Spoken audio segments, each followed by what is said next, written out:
5:06 a.m., Auckland SkyCity Hotel. Security cameras capture a young woman in white clothing walking alone into the pre-dawn darkness. Her movements are erratic, her appearance disheveled. She carries nothing. No phone, no wallet, no belongings. This is the last confirmed sighting of 25-year-old Anihana Pomana.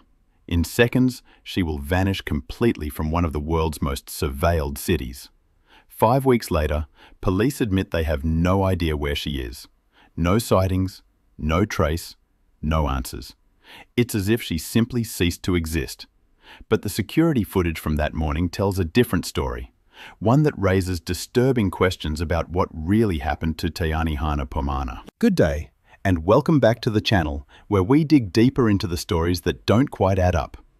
Today, we're examining a case that's been quietly unfolding across the Tasman, one that raises more questions than the official narrative wants to answer.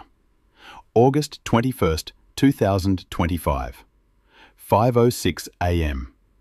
A 25-year-old woman walks out of Auckland's SkyCity Hotel and vanishes into the pre-dawn darkness. 5 weeks later, Anihana Pomana remains missing.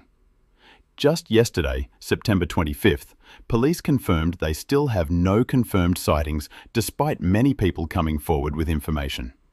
She left behind all her belongings, her phone, her wallet, everything that connects a person to her life. But here's what the police press conference revealed that makes this case even stranger. She had been acting erratically for days, making mysterious trips around Auckland, and seemed to be in a disheveled state when she disappeared. The official story from New Zealand police is that there's no foul play. But as of yesterday, September 25th, 2025, police admitted to RNZ that despite many people coming forward with information, there have been no confirmed sightings of Anihana since that August morning. Police and whānau now hold grave concerns for Anihana's safety.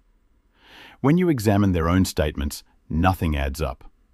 Detective Senior Sergeant Martin Friend admitted they were incredibly surprised that with Auckland's vast CCTV network, we have not been able to locate her. It's like she's disappeared essentially. 5 weeks. That's how long Anihana Pomana has been missing, and police still maintain there's no evidence of foul play. But their language has shifted dramatically. What started as a routine missing persons case has escalated to grave concerns for Anihana's safety, with urgent appeals for anyone who sees her to call 111 immediately. Let's examine what we know from the police's own admissions. Anihana had been travelling extensively since mid-July. Dunedin, Christchurch, Wellington, Auckland, and wider Northland. She wasn't just a tourist. According to police, she was trying to find a little bit more about herself and her heritage, specifically connecting with Māori communities in Northland. But here's where it gets strange. The timeline becomes even more suspicious when you look at her final days. She checked into SkyCity Hotel on August 18th, 3 days before she vanished. Police describe her movements during this period as confused, with a lot of comings and goings from SkyCity. What was happening during those 3 days that left authorities struggling to establish her movements? Then there's the condition she was in when she left. The last CCTV footage shows her wearing all white in quite a disheveled sort of state, walking down Victoria Street West. This isn't someone calmly deciding to start a new life elsewhere. This is someone in distress, possibly fleeing from something or someone. Police tracked her to Victoria Street West, heading towards Victoria Park, passing Graham Street. Then nothing.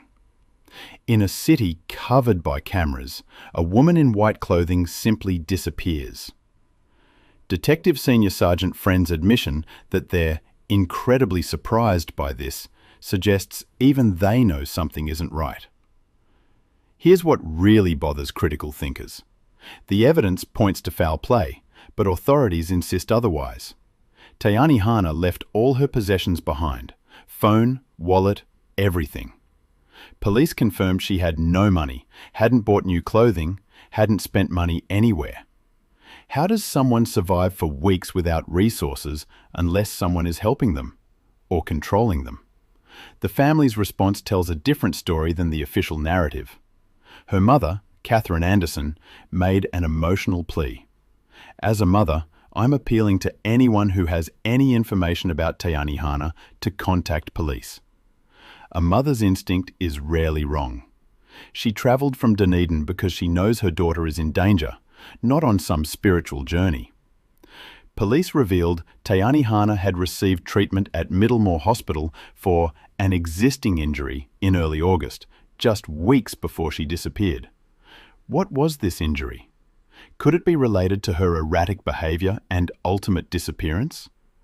Why aren't we being told more about this medical treatment? The SkyCity connection raises additional questions. This isn't just any hotel, it's New Zealand's largest casino complex with extensive security, surveillance and records of all guest activities. If Te Anihana, the bus trip the day before her disappearance raises questions. Police are seeking anyone who was on that bus, suggesting something significant happened during that journey. The fact that she returned immediately to the city suggests the Henderson trip had a specific purpose. Perhaps most telling is what hasn't been found. No use of bank cards, no purchases, no accommodation bookings, no sightings anywhere despite extensive coverage. For someone who allegedly left voluntarily, Te Anihana has done a remarkably thorough job of avoiding all systems and services. Despite flyers being distributed to local businesses and multiple public appeals, police have received information but no confirmed sightings. The press conference revealed that transport companies are cooperating with the investigation. But if Te Anihana had no money, how did she pay for ongoing transport? Either someone else is funding her movements, or she never made it out of Auckland. Consider the timeline. 5 weeks missing, no confirmed sightings, complete disappearance from surveillance systems in one of the world's most monitored cities. At what point does the absence of evidence become evidence of something more serious? The official narrative asks us to believe that Te Anihana spontaneously decided to disappear, abandoning all her possessions, surviving without money or resources while avoiding detection in one of the world's most surveilled societies. Critical thinkers should ask, what happened during those final 3 days at SkyCity? Who did she meet in Henderson that required an immediate return trip? And why has someone who was actively trying to connect with communities simply vanished from all human contact? But here's where you come in. Mainstream media coverage of Te Anihana's disappearance has been minimal at best. While major news outlets focus on politics and celebrity gossip, a young woman's life hangs in the balance with barely a mention. This is exactly why independent channels like ours matter. Your engagement can change that. Every like, every comment, every share sends a signal that this story matters. When this video gets enough traction, mainstream media starts paying attention. Your voice can force them to ask the hard questions they've been avoiding. The family needs our help. Te Anihana needs our help. 5 weeks of minimal coverage means her story is fading from public consciousness exactly when it should be front-page news. Until we get real answers, Te Anihana Pomana remains missing. Her family remains in anguish, and the truth remains elusive. Thanks for watching. If this analysis made you think differently about missing persons cases, please subscribe for more deep dives into the stories that deserve better coverage. Keep questioning everything, and I'll see you in the next video.